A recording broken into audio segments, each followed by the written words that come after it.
Welcome to Odd's Bodkins Curiosity Shop, where you'll find the unique, the bizarre, and sometimes the haunted. Feel free to look around, peruse the items, and never fear, there's nothing here that bites. Hard, anyway.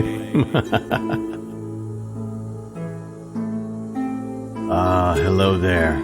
So wonderful to see you've returned to Odd's Bodkins Curiosity Shop. I am your shopkeeper, Chris Baker, and today we have got an interesting item. If you'll take a look over here, I have picked up this box from our shelf, and we'll set it down and take a look inside. As I open it up, it is a rather unusual item. It may look like an ordinary stick from some twisted bough of a tree, but it is more than just that. If you look back in antiquity, this may have been an implement of magic, a wand, if you will, used by ancient sorcerers. Now, of course, this is quite ancient, and I'm quite sure the magic is all but gone from this relic, but I don't know. If one concentrated hard enough and vocalized the right incantation, maybe we could pull a little more magic out of it. And therein lies the heart of today's episode of Odd's Bodkins Curiosity Shop. So let's pull out the mutoscope and take a look at the new Disney Plus series, Willow. So the film Willow came out in 1988. I was probably 14, maybe not quite 14, my early teens about that time. And of course, always a fan of horror, fantasy, and science fiction. I was really excited about the movie. It was one of those times when a trailer would come on TV. They do a TV spot for a movie, and just back when trailers were done so well and really made you excited about a movie. And I was so excited about this, and once I finally watched Willow, fell in love with it quite instantaneously. I loved Val Kilmer as Madmartigan, Warwick Davis. Of course, at that time, it was well known that he played Wicket in the Return of the Jedi. So I just loved this movie, and it's one of those movies for me that I check out every once in a while, and just, you know, I'm filled with all of the same awe that I did the first time I watched it. It's one of those movies where it just has those moments. That moment where Madmartigan finally gets a sword and he starts cutting through Bavmorda's troops and General Kale's troops. And Willow has that line, "You are great," that just fills you up with awe and gives you chills down your spine. It's just one of those movies, and James Horner's fantastic score makes the emotion well up in you as you're watching this film. So I have a great love for the 1988 film Willow. Is it one of my favorite movies of all time? Is it the greatest movie of all time? No, I'm not that much of a mark, but I do really love this. When it comes to fantasy films, especially from the 80s, this is one of my favorites because, one, it does have action. It does have adventure. It has all those elements that you get in a fantasy film, a Dungeons and Dragons-y type film. It does have a little bit of humor to it, but it was done so right. Such a nice balance of everything. And that's kind of where the standard is. The bar is set by the film. And does this new series on Disney Plus, the Willow series, does it meet that bar? Does it exceed that bar? I don't know. The expectations were really high. I was quite intrigued by the fact that they were going to do this. I thought Willow is a film that probably should have had at least a sequel at some point, but they never did that. I know there was talk of story that George Lucas came up with about where the story would go from the end of Willow on, and it just never came to fruition. But now we've got this series, and I was excited to see where the tale of Willow, where the tale of Elora Danan, where the tale of Madmartigan and Sorsha went from where we left off at the end of Willow. I was also excited because Jonathan Kasdan was attached to this. And Jonathan Kasdan, I had a lot of respect for him as far as a writer. You know, he and his father, Lawrence Kasdan, who of great Star Wars fame. They co-wrote the Solo movie, which I was a big fan of it, even though a lot of critics were kind of wishy-washy on it, and it didn't do as well in the box office. I don't think that was the movie's fault, but he was a part of that, so I was excited about his involvement in this as well. I tried not to listen to any reviews or critiques of the first couple episodes once they released those. They released the first 2 episodes on the same day, and then each episode after that individually throughout the coming weeks.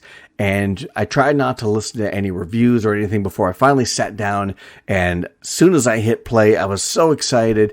And that is essentially where my excitement for the Willow series ended. Because I quickly realized this is a TV series that is made for the wrong generation. So let's talk about that. And I'm going to tell you right now, we're going to have a lot of spoilers. So if you haven't watched the Willow TV series on Disney+, go watch it. And then come back and listen to my thoughts and see if they jibe with what you're thinking about it. If you have watched it and you want to hear what I think, maybe see if it coincides or if it's completely opposite of what you feel. I've talked to a lot of people who have watched this series, and some love it, some hate it. I don't know where you sit on it, but you're going to see in the next, however long this podcast episode takes, whether I agree with you or not, or whether we agree with each other or not.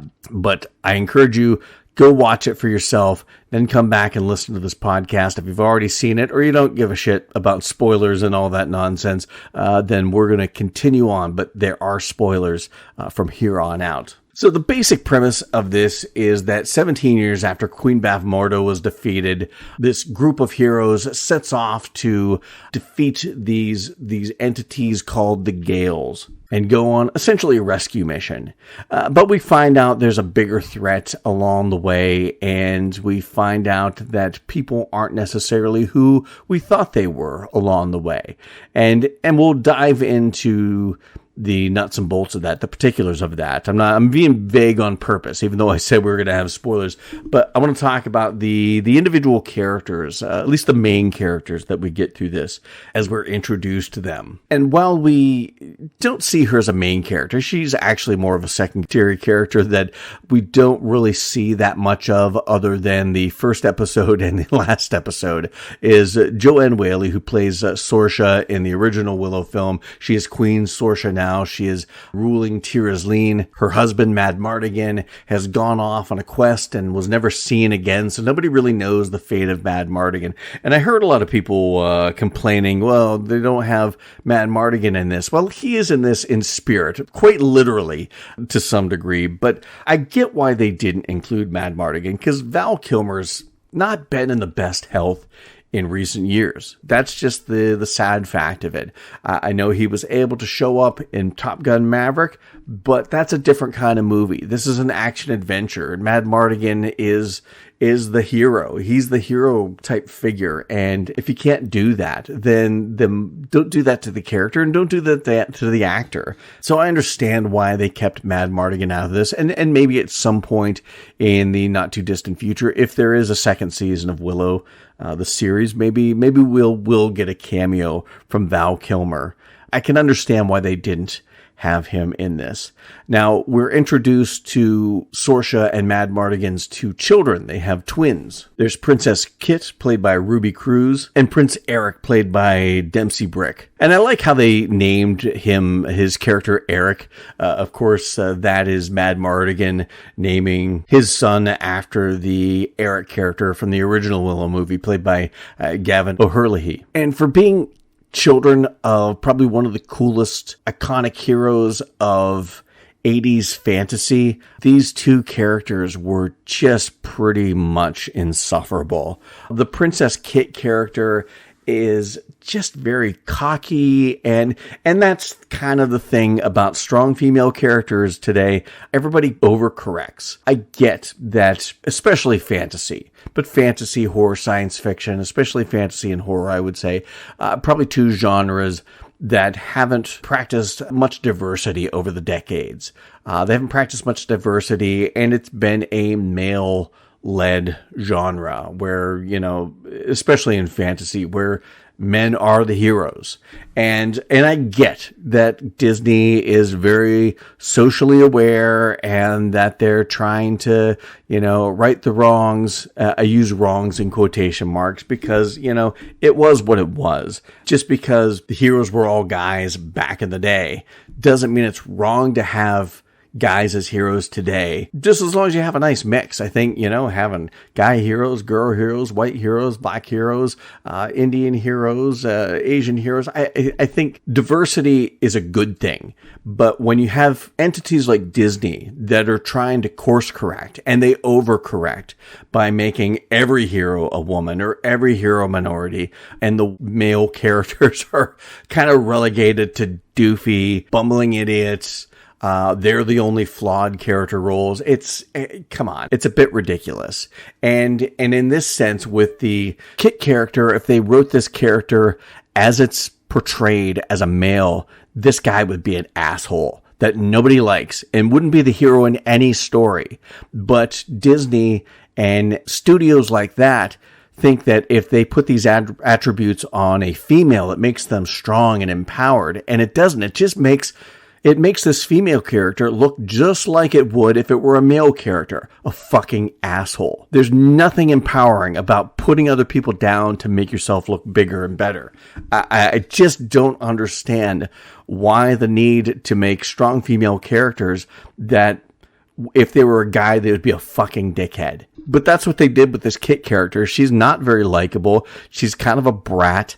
And much like everyone else in the cast, I just don't want to root for her. And I feel bad because I don't think Ruby Cruz is a bad actress. I just don't think she was given anything to work with here. She was given a horrible character and had to act horribly. Not act horribly, but in her actions, say and do horrible things.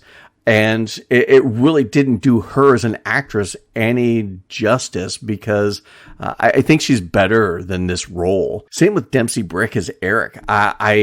He looks like the young, leading, dashing man. He looks like he could be the hero.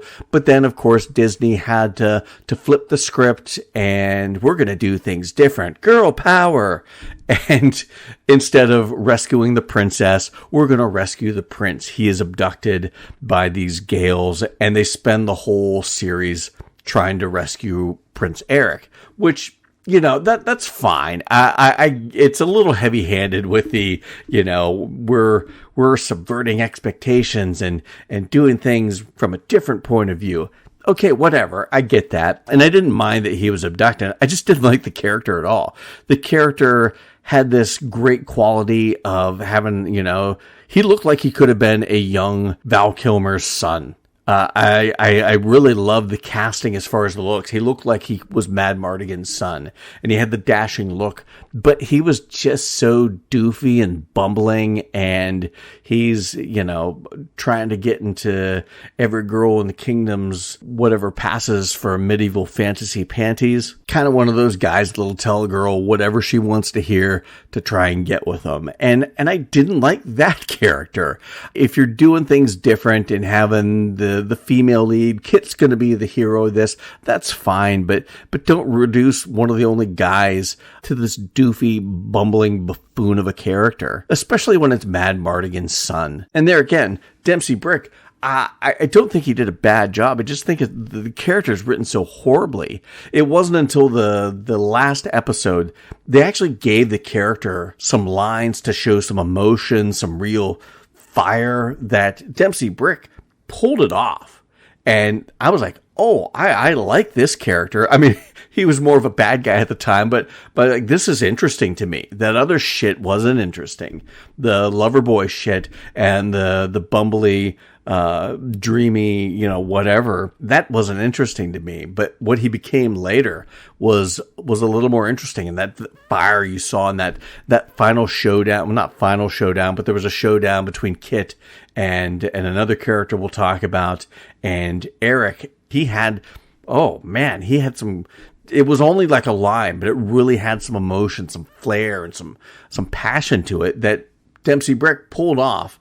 But they only had that one scene with this character doing anything but just being doofy. It felt like John Heder, how he looks in normal life, but still doing the Napoleon Dynamite shtick. That's what Prince Eric felt like to me. Then there's the character Jade, played by Erin Kellyman, and it's not that I think she's a bad actress, but Disney has such a boner for her that it's almost embarrassing.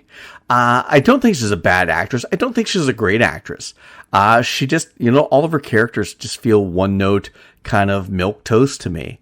It's not to say that, she's very young as an actress, so she's going to grow as an actress, and I think she'll be a very good actress. I don't see why they have to have her in everything. And this character was much of the same. She's a knight in training. She is, it turns out, the long-lost daughter of General Kale, which we find out probably about halfway through the series. Doesn't matter. It didn't matter. It didn't make me care any more or any less, but she's this knight in training. All she wants to do is prove herself and be, the first female knight or what have you. None of it really matters. I didn't care about any of it because she didn't give me any emotion to make me want to care about this Jade character.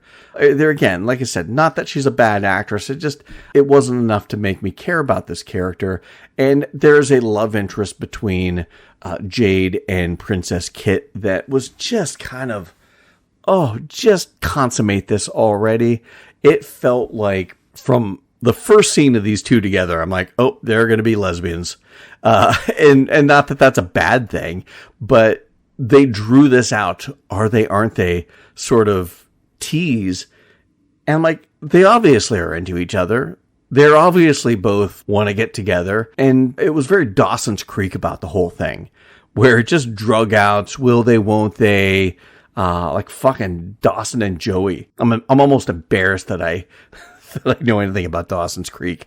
My brother made me watch it, my younger brother. I'm going to blame him. The only bright spot about the Jade character is that they didn't give her any of the shitty jokes to spew out. And that may be because, like I said, Erin Kellyman, okay actress, just doesn't feel like there's any charisma there to even pull off the jokes. So they probably just didn't give her any just because of that. Another character is Prince Graydon, played by Tony Revolori, who I like him. I like him as an actor. I think, you've known him from all the Spider-Man movies, plays Flash in that. I thought that was not a good casting. I don't like their take on Flash. I didn't like the take on Flash in the Sam Raimi Spider-Man. I want Flash Thompson from the comic books. But as an actor, I think Tony Revolori does a good job with the reimagining of the Flash Thompson character in the new Spider-Man movies. I think he's a fine young actor. In this, he plays a Prince of Galadorn, Prince Graydon. He is betrothed to Kit in this farce of a marriage because she's into chicks, but he plays the sensitive male. And, because you can't have any strong males if it's going to take the spotlight away from all the strong females. But yeah, he plays the sensitive type. He's more into playing his flute, not playing with his flute, although he may do that as well. But he's one of these guys that, he's very sensitive, very book smart, fancies himself, wishing he was a wizard. And the actor does a good job with this. The character, again, is a little... if anything, I was going to say milquetoast, but he's not milquetoast. He's just very downplayed. It's a very subdued character that is not stepping on the toes of all the females in the spotlight. They really keep this character kind of subdued. You do feel for him because there's a love interest between him and another character that we haven't talked about. And sometimes it almost feels like an unrequited love. Sometimes it feels like an unrealized love, unrealized connection between this other character. And the fate of him, which we'll kind of talk about a little bit later, because I'm going to talk about at least the finale in a little more detail. But you almost feel some emotion for this character, which you don't feel for any of the other characters. And I have to say that it is in part how it's written. It's also in part Tony Revolori's portrayal of this character do give you some emotion to feed off of. You do kind of feel bad for this character in some regards. and you care about the character in some regards. One of the only excuses for a strong male character in this is Thraxus Borman, played by Amar Chadha Patel, which I really like his performance in this. Amar Chadha Patel, probably one of the few characters that really acts with any sort of charisma in this. And the character, however, is written... It's written interestingly, but he is, and I've heard him even in interviews describing it as the tall warrior that makes jokes. And I'm sure that's how it was pitched to him. And it's essentially, he's the tall, warrior, swordsman. He looks like he's going to be a tough guy. He looks like he's a hero in this. And he is to a degree, but he's a very flawed hero. He is in this what one would consider a rogue for all you D&D fans out there, even though he does carry a big cleavery looking sword. But he's a thief. He's imprisoned when we meet him. Sorsha, though, has a relationship with him because we find out that Borman was once Mad Mardigan's squire, but he's gone on to become a thief and a treasure hunter and a sellsword, so to speak. And the coolness of this character is undermined by the need for them to constantly have him using shitty one-line jokes. And it just is, it's insufferable at times. The actor, Amar Chadha Patel, does a good job with this, with what he's given. But when all you're given is stupid one-line jokes, you're cracking all the time. I guess it does make you appreciate the moments where he does actually get to do some dramatic acting. And he does a fantastic job with that. I really like this character. I wanted to like this character more, but the writers just wouldn't let me because they just constantly used him as a way to inject humor into a show that had too much humor injected into it in the first place. Case in point, and I'll talk about some of the modern humor, but there's a part where he's talking to Graydon, the Prince Graydon character, and he calls him Greyonce. Yeah, a fucking Beyonce joke in the middle of this medieval fantasy. I was like, I stopped the episode. I hit pause and I'm like, are you fucking kidding me? So there again, a fantastic performance from the actor, but the performance is undermined by a character that is used primarily just to add, like I said, comic relief in a show that was nothing but comic relief. The dialogue undermined this really cool character. And speaking of characters, two more characters to talk about. We've got Ellie Bamber plays the character. We first meet her as Dove. She is Eric's love interest. She works in the kitchen. She's below his station, but he loves her anyway. And it's one of those like Romeo and Juliet. He fell in love with her almost instantaneously. He's talking about marrying her in spite of the fact that she's just a lowly serving girl and he's a prince. It feels like one of those relationships that is doomed to fail. But, and part of the reason why it was so unlikable, the character Eric was so unlikable, is just, the ridiculousness of this swoony, it's like Prince Valium from Spaceballs. Only instead of falling asleep all the time, he's falling in love, dreamily. But it doesn't take very long, because we find out that the Dove character, played by Ellie Bamber, is none other than Elora Danan, because this whole time they build up in this first episode, the Elora Danan, she was hidden away to keep her away from the evil that would try to seduce her and try to take over and all this nonsense. And they let that mystery last for 2 whole episodes before enlightening us all that Dove is actually Elora Danan. They bleached her hair blonde, and slowly, although horribly done, they reveal her to be a redhead, like she is in the original movie. And this is one of those situations where I don't think Ellie Bamber did a bad job. I just think she was given horrible dialogue to deliver and horrible costumes. She has this one costume where it's almost like a crisscrossy sweater thing, and she's got these like big long swaths of knit wool fabric going down the back of her arm, all the way down to her feet and beyond. One, it looks ridiculous. It's nothing that anybody back then would have wore, let alone anybody that works in a kitchen and is getting their hands into dough and working with fire and working with water. You would have got those sleeves all in everything, or caught yourself on fire next to the stove putting bread in. She's the muffin girl. She makes muffins and breads and whatnot. So the costume for her was just, at times when she wore that green number, was just ridiculous. And except the dialogue between her and Warwick Davis, where he's trying to teach her how to become a sorceress, the Empress of Tir Asleen. It's just full of so much modern humor that it's just insufferable to watch. And I'll talk a little more about that coming up. This is one of the things I really didn't like about this series. But like I said, all in all, Ellie Bamber, I don't think she did a bad job. But yeah, she was another character that was just undermined, and another actor that was undermined by the horrible dialogue in this movie, or in this series. But she does have some interesting moments. Elora Danan does, while she is off trying to help rescue Prince Eric, she's also kind of falling for Prince Graydon, because he is a sensitive type. He's smart. He's the kind of guy that girls think they want to like until the dashing guy comes along. But at any rate, there's a bit of a love interest there that's kind of fun to watch, but not in like a will they, won't they sort of way with the Kit and Jade characters. It was done very innocent, and it was done very much like I don't know if they're going to get together. I don't know if they're going to see the spark between them that we see.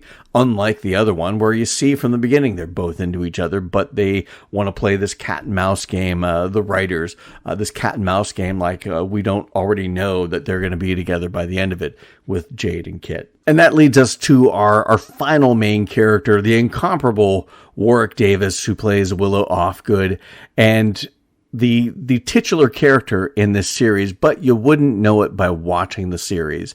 Willow doesn't show up until like the end of the second episode, and it's just like he's just along for the ride.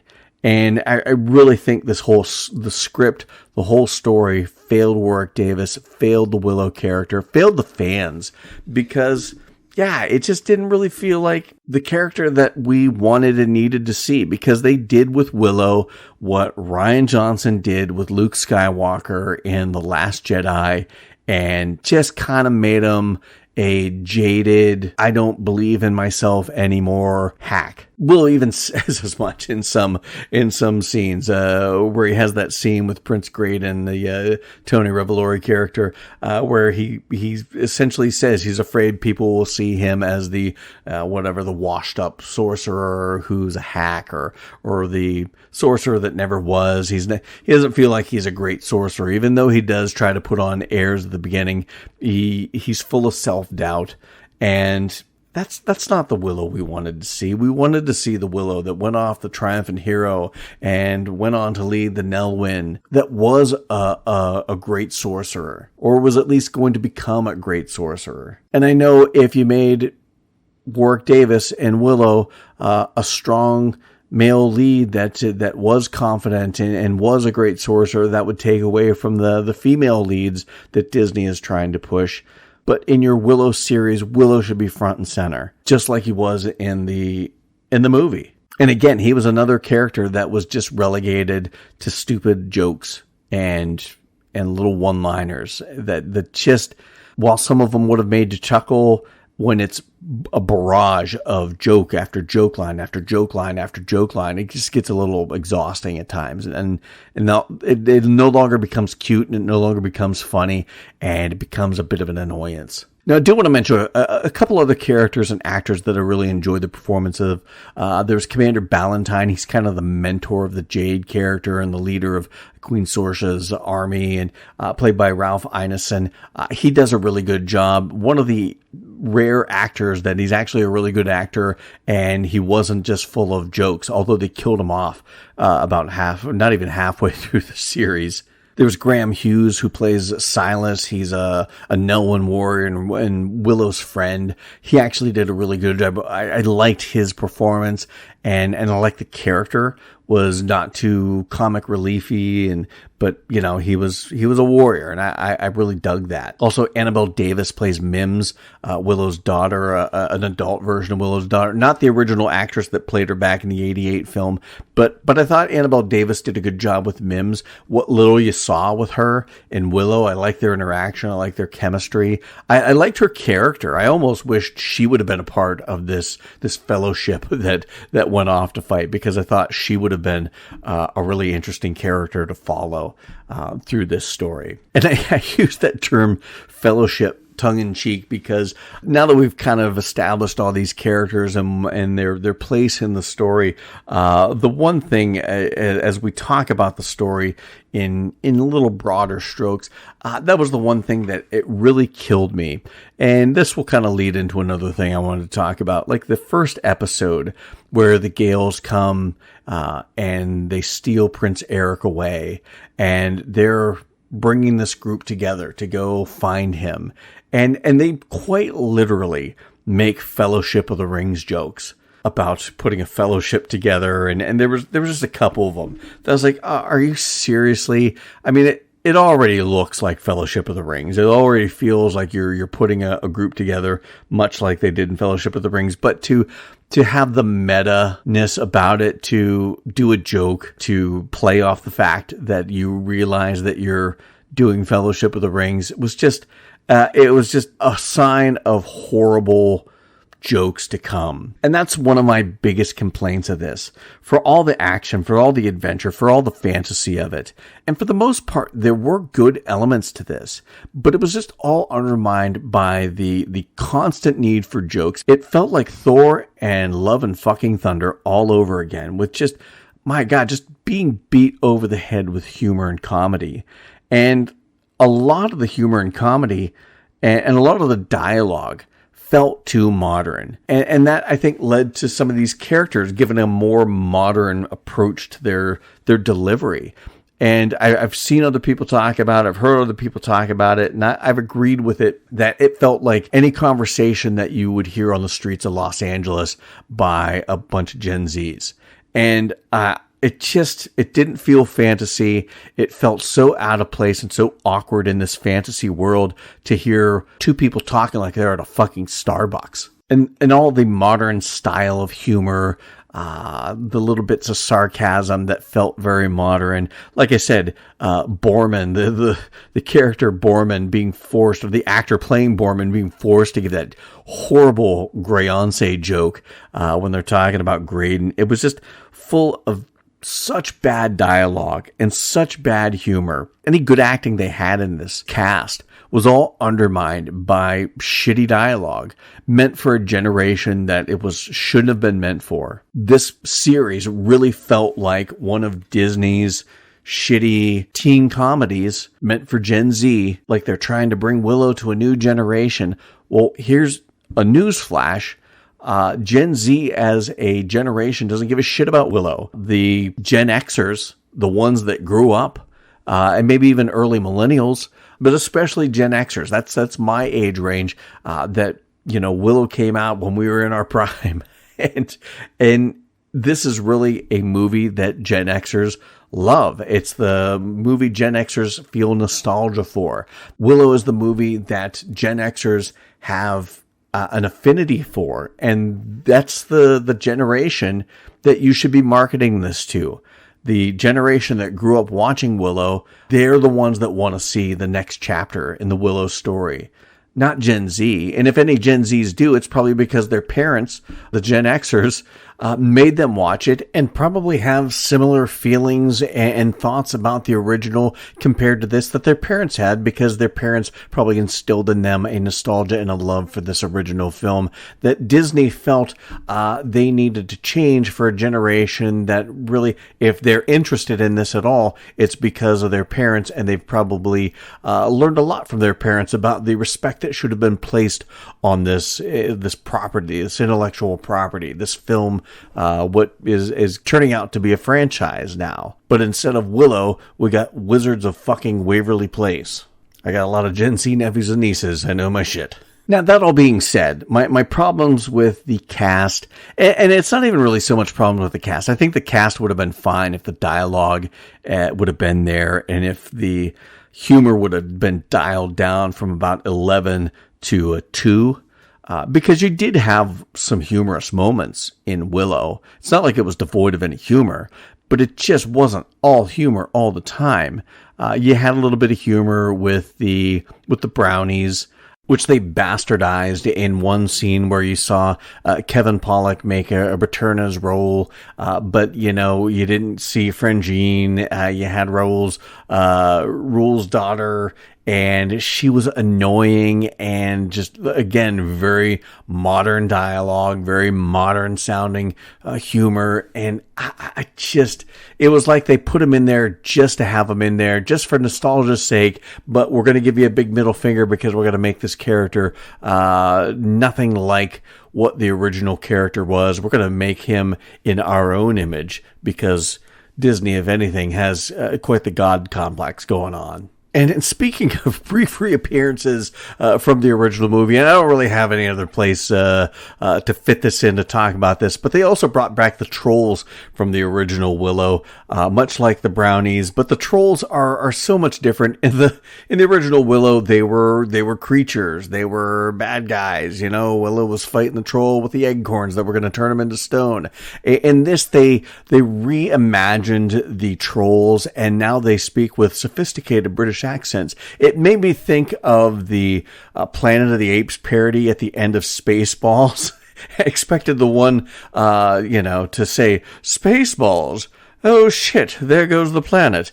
It was ridiculous and not necessary why you had to take this and do it this way. And there again, it was all played for gags. It was all played for laughs. And, you've got these creatures speaking with sophisticated British accents and talking about procedural things and upper management and all that nonsense. And the jokes didn't land. They weren't funny. It was stupid. It took a really creepy creature from the original and dumbed it down and watered it down and modernized it for the modern viewing audience, because I don't know why Disney did the things they did with this. I don't know why the creators. I have to imagine Ron Howard, as an executive producer on this, is probably just kicking himself in the ass for being attached to something that bastardized he and George Lucas's creation the way it did. I don't understand. Unless I just want some royalties off of this, and that's essentially it. It was just a cheap payday, and slap my name on it and do whatever you want sort of situation. But I digress. Back to what we were talking about. Oh yeah, the humor that you got in the original Willow. And it wasn't even humor from Mad Mardigan, but Val Kilmer had a way of delivering lines with a little bit of sarcasm, a little gleam in his eye. There's that one pratfall comedy where he's twirling the sword around and it slips on the snow. You had humor, but it just wasn't all humor all the time. And it never felt like modern take on humor. But all of that aside, this did play out like a good fantasy action adventure. I didn't mind the story as it progressed in how they're looking for Eric, they're traveling to the end of the world sort of situation. Although that scene, when they get to the end of the Shattered Sea, I'm like Gore Verbinski and the writers of Pirates of the Caribbean at World's End are probably going to fucking sue somebody. But I did like how it played out as far as this adventure, this rescue adventure.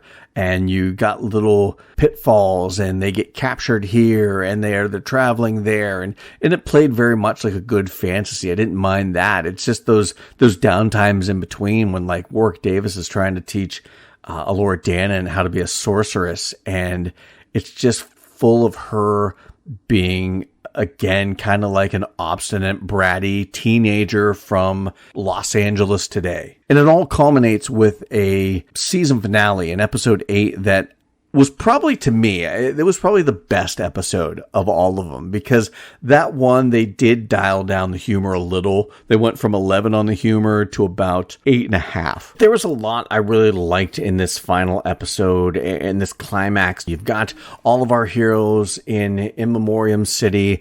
Even though they didn't start there, Borman and Willow finally make it there. And I'll comment on my Willow take on this a little bit later, but there was a lot of cool things that I did like about this.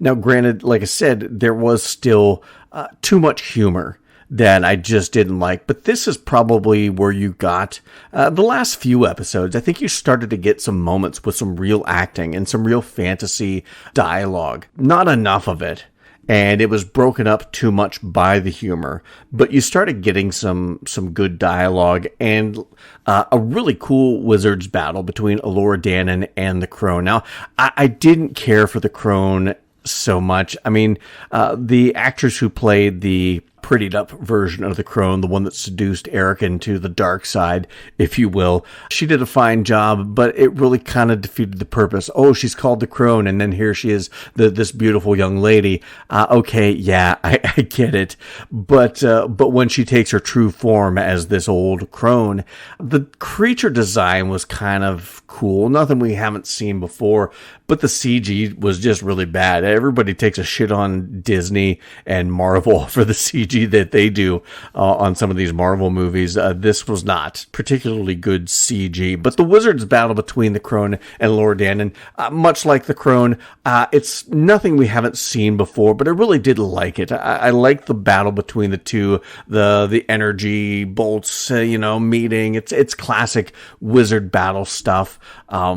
I liked the moment where Elora Danan realized the power was in her all along, and she starts to power up Dragon Ball Z style and to take on the crone. That was kind of one of those moments where you sat up a little straighter, you got the chills down your back, the swell of the music.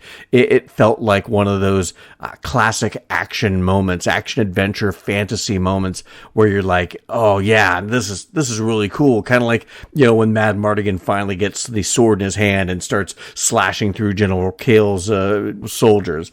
It was that kind of a moment for me. And a kind of a moment in this series that were few and far between. This may have been one of the only real times. There may have been one or two other times where I kind of had that feeling, but this was one of the rare occasions. I also really dug the fight between Kit and Elora and Eric. Of course, Eric has been seduced to the dark side, and he's got the new hairdo from Shortcuts, and he's all dressed in black, and he's a bad guy now because a girl told him to. So he's fighting Kit and Elora, while the reasoning for it all is kind of it borders on hokum. I really did like this fight, and I liked the dialogue that Dempsey Brick finally got. I finally got some real dialogue with passion, and he got to show, his acting chops, that he can act with some emotion. And it's a shame that we had to wait until this very last episode to get anything out of this character like that. Now that he's back to being a good guy and not possessed by the crone, then we're going to probably get the same lame Eric that we got in the first episode and some of the later episodes. But, there's only so much of a lovesick, pretty boy that I can stomach in fantasy or any other genre. So, we'll see how that plays out. And Willow, I was really disappointed in how this series treated Willow for the most part, because we talked about it earlier. He's just so full of self-doubt. And when they get to the edge of the Shattered Sea, and he's like, you guys go off and battle the crone. I'm a fraud. I'm just going to go home. And I'm like, God damn it.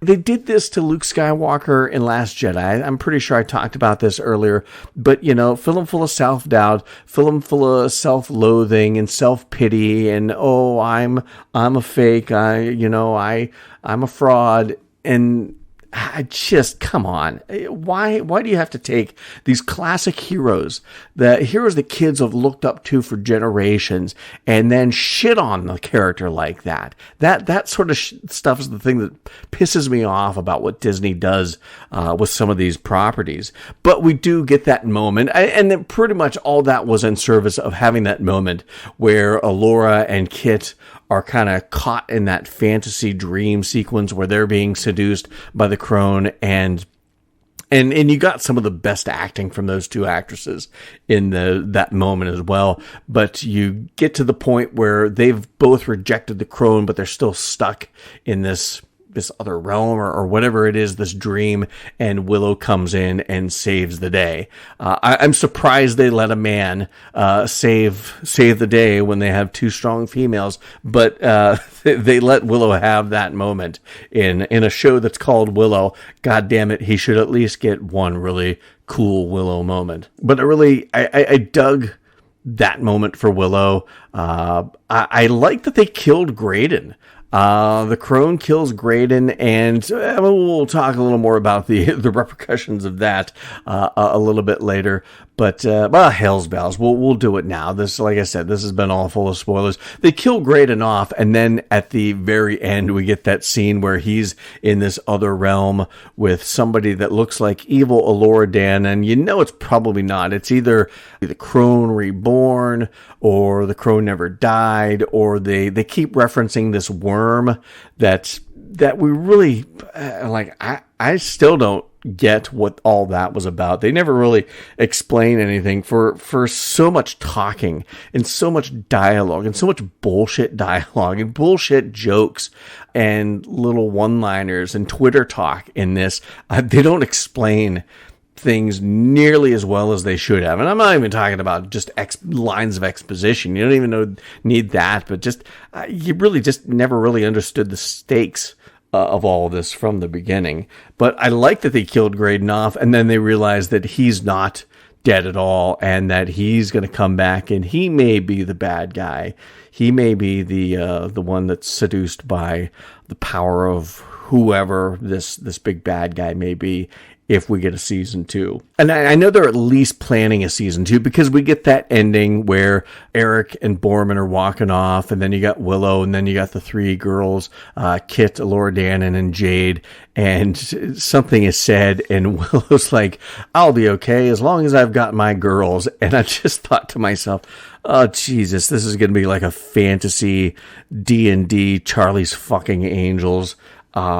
It came off. I talked about hokum here a little bit. That was kind of a hokey send-off for this series and this season. But then you kind of get that little mid-credit PS scene where you see the books, and it's Willow Volume 1, Volume 2, Volume 3. So you have to imagine they're at least planning on 3 seasons of this. Whether we'll get actually 3 seasons, who's to say? But there, again, a lot of things I liked about this series, this season. There were a lot of things I wanted to like. Like I said, I've been waiting for a Willow sequel of some sort for decades now. And a lot of people are in my shoes that have been waiting for a Willow sequel for decades. And this is what we got. And I wanted to like it a hell of a lot more than I did. I mean, for the most part, there was a lot to like about it. I thought the special effects were pretty good. The practical effects were pretty good. Like I said, the crone CG was a little wonky, but some of the other CG effects were good. I really liked the sets and the locations. They filmed a lot of this in Wales, so you got those sprawling moors and landscapes that just are so beautiful, and it really lent itself to that fantasy Middle Earth feel that you want in a good fantasy film or TV series. So I really dug the sets and the locations. The sets, like I said, whether it was a mix of practical or CG sets, they did a good job with those. The costumes were like some of them felt way too modern. Some of them were good. I thought they did a good job with the costuming for the most part, but then there were some, like Elora Danan had that like crisscrossy green sweater thing with those not even sleeves. They're just big swaths of cloth going down the back of her arm, hitting. I mean, if she's working in a kitchen, working with a wood fire stove, she is going to catch herself on fire wearing something stupid like that. That, to me, looked like the costume designer thought, oh, that looks really good. That's going to be really striking to look at. And without really thinking about the character at all. And there were a couple characters, the one woman who played in Game of Thrones, I can't think of her. My wife would know her name right off the bat, but she played the silent sister or one of the sisters that was shaming Cersei and ringing the bell saying shame. She plays a part in this, and her and this other woman, it almost felt like a medieval fantasy version of Penn and Teller, because she's really tall and statuesque and talks a lot, and the other woman is short and doesn't say anything, but they're all dressed in like denim. They look like and cowboy hats. They look like they came out of the late 1800s, like they've been panning for gold. The costuming was ridiculous in that scene, and with those characters, it made no sense whatsoever. So the costuming, like where I said, they did a lot of good things, but then they made a lot of stupid decisions when it came to costumes. And speaking of stupid decisions, the one thing I just absolutely abhorred was the use of modern music in this. Whether it was at the end, the end credits, they always had some modern song, but even in the middle of action, you had modern songs being played. And generally speaking, I can't remember of all of them, but I know for the better part, most of them were all female covers of songs originally done by guys. And it was like, okay, yeah, I get it. Girl power. I know. Just stop beating me over the fucking head mercilessly with this. That was another big hang up I had with this, is the fact that, I'm all about strong female characters. I'm all about diversity. I'm fine with that. I'm not one of these people that see diversity and see strong female characters and screaming woke or anything like that. I think there's a lot of room in fantasy, horror, and science fiction for diverse casting and for strong female characters and strong minority characters. But when you are trying to drive a point home and beating me over the head with a club like a baby fucking seal, I'm like, enough already. You're exhausting me with showing me and proving to me how socially aware you are. And you're exhausting me with your incessant need to make sure that I'm falling in line with what you believe and what you think is just and true. It's tiresome. It really is overboard. Like I said before, I'm pretty sure I talked about, course correcting and overcorrecting when you're doing it. That's what Disney is all about right now. Course correcting to the polar opposite degree, and therein makes things just as bad as they were before. And I know I've talked about this ad nauseum, but another thing another problem I really had with this series is just the modern dialogue and the modern humor. And it felt like a cross between the Kardashians and somebody's Twitter posts. It was just that insufferable to listen to half of these characters talk. Now, some of them they gave, like, the ones I don't think that could pull off the humor. Erin Kellyman is not a bad actress. She's just not a very dynamic actress. She has a dynamic look, which I think is why Disney loves her. But as an actress, she's just not very dynamic. Now, she's still young, and she's going to grow into her acting skill set and maybe down the road. But as of right now, I just don't think she could pull off the humor and make it believable. So that's why they didn't give her any lines like that. But she was one of the rare characters. Ballantine was another character, but you didn't want him being funny. But for the most part, everybody else just had.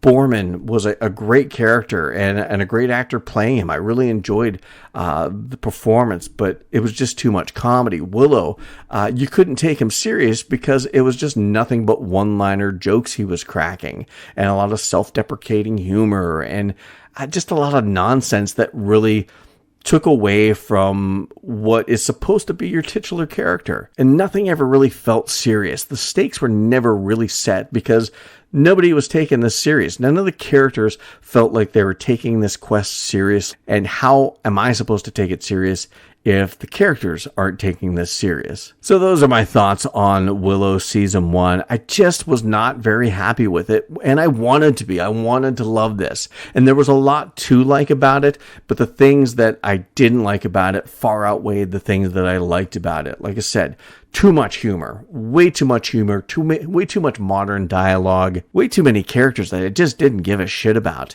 I keep joking about girl power, and like I've said before, it's not that I have anything against or any problem with the fact that they have strong female characters. It's just the way they treat those strong female characters. They write strong female characters in this horribly. They're either milquetoast and wishy-washy, or they're obnoxious brats.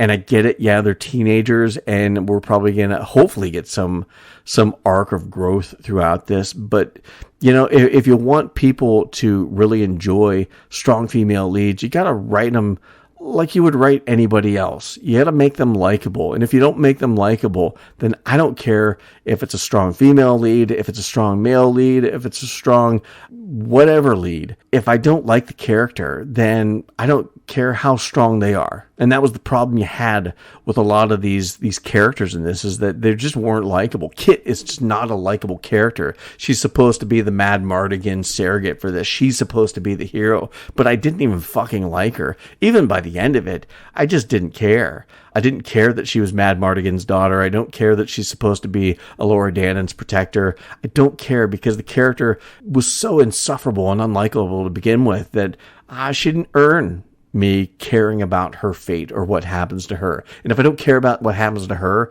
then I don't care about the show, because she is supposed to be your big hero in this. But we'll see if we get a second season, what they're going to do. Are they going to tone this humor and modern dialogue down? Disney seems pretty set on just doing whatever the fuck they want to do, because they're Disney, goddammit, and they'll do whatever they want to do.